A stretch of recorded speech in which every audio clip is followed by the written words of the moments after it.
The Biological Diversity Act 2002 was enacted by India to fulfill its obligation under the UN Convention on Biological Diversity, as India has ratified the convention.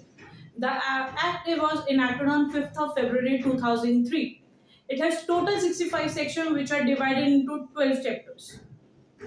The objective of the act is the same as that of the convention, that is conservation of biological diversity, sustainable use of biological resources, and third is fair and equitable sharing of the benefits arising out of the use of biological resources.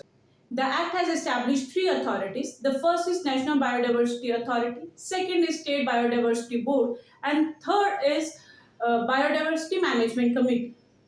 The provision related to the National Biodiversity Authority is covered under Chapter 3, 4, and 7. The National Biodiversity Authority is created by the central government and the head office of it is located in Chennai. It has total 27 members including chairperson whose term is 3 years but subject to reappointment. 16 ex-official members which are from different ministries. Third is 5 non-official members including legal experts and scientific experts dealing with biological resources. 4 members are nominated by the state biodiversity boards and 1 is member secretary. Now, the members of the National Biodiversity Authority can be removed on 5 grounds. First is if they are declared insolvent. Second, if they are convicted for an offense of offenses involving moral turpitude. Third, they became physically or mentally incapable to perform their function. Fourth, they acted detrimental to public interest. Fifth, they gained interest which is prejudicial to the functions they are performing as a member. On these 5 grounds, a member including the chairperson of the National Biodiversity Authority can be removed. With regard to the function of National Biodiversity Authority, there are majorly 4 functions. First is to advise the central government. Second is to help the state government to select the biological heritage sites. Thirdly, to guide the state biodiversity board with regard to the implementation of the act. And fourthly, to grant approvals. Now, with regard to approvals, an application need to be made to the National Biodiversity Authority if it is related to research or access to biological resources located in India, or if an application for IPR needs to be made either in India or outside India, provided it must be related to biological resources of India. In that case, application need to be made to the National Biodiversity Authority for approval. Now, National Biodiversity Authority will conduct the inquiry and will decide whether the approval needs to be given or not. These are the main functions of National Biodiversity Authority. Second authority established under the Act is State Biodiversity Board, covered under Chapter 6 and 8 of the Act. Now, the state government can establish State Biodiversity Board for their state. 2 or more states can also have one State Biodiversity Board. UTs does not have State Biodiversity Board because they fall under the jurisdiction of National Biodiversity Authority.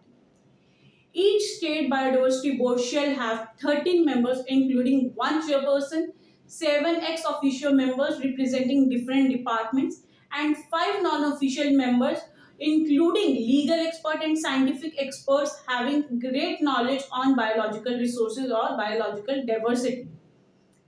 Now, similar to National Biodiversity Authority, the members of State Biodiversity Boards can also be removed on same grounds, that is insolvency, conviction or for an offense involving moral turpitude. Thirdly, a person became incapable to perform their function due to physical or mental inability. Fourthly, they gain interest which is detrimental to public interest. Or fourth, they have interest which is prejudicial, becomes prejudicial to act as a member. On these 5 grounds, even a member of a state biodiversity board can be removed. The function of the State Biodiversity Board includes, firstly, to advise the state government with regard to biological diversity or biological resources.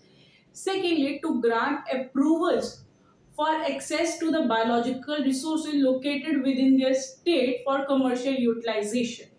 Now, here the application is made by the people who are citizens of India and they want to access biological resources for commercial utilization.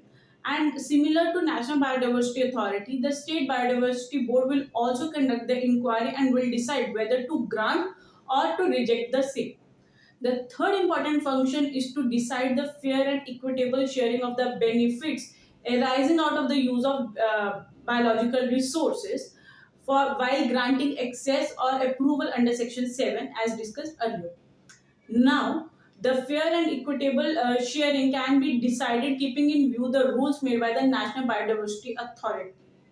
The fourth is any other function which is either prescribed by the state government or by the National Biodiversity Authority. The next authority which is created under the Act is Biodiversity Management Committee. Now, this authority is created at the local level, that is local government. In rural area, it is Panchayati Raj, whereas if we talk about urban areas, it includes municipality or municipal corporations. The Biodiversity Management Committee has 7 members, 1 chairperson and 6 members. These members are nominated by the local bodies, and out of the nominated members, 1 person is elected as chairperson.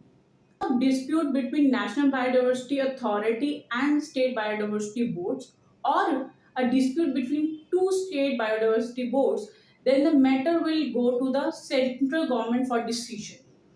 If there is a dispute between 2 state biodiversity boards, in that case the central government will send the matter to the National Biodiversity Authority for settlement.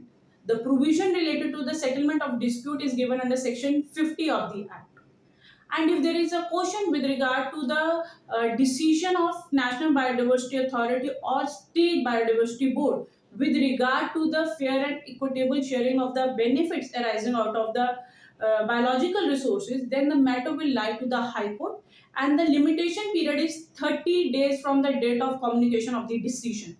Another important feature of the Act is the creation of local biodiversity fund. This fund is established by the state government after a passing of a resolution in the state legislature. Now, this fund is created in all those areas where the local government is functioning. Now, the fund receives money from the grants received from State Biodiversity Board or the grants received from National Biodiversity Authority. All the grants given by the state government to these funds, along with all the benefits received from the determination of fair and equitable sharing of the benefits of arising from the use of biological resources. All these funds form part of the local biodiversity fund. Now, the funds are used for 3 purposes. First is the conservation of biological resources. Second, to meet the needs of the communities indulged with the conservation of biological resources. Thirdly, to administer the expenses of the Biodiversity Management Committee. I hope this video helps, and for more such videos, please like and subscribe.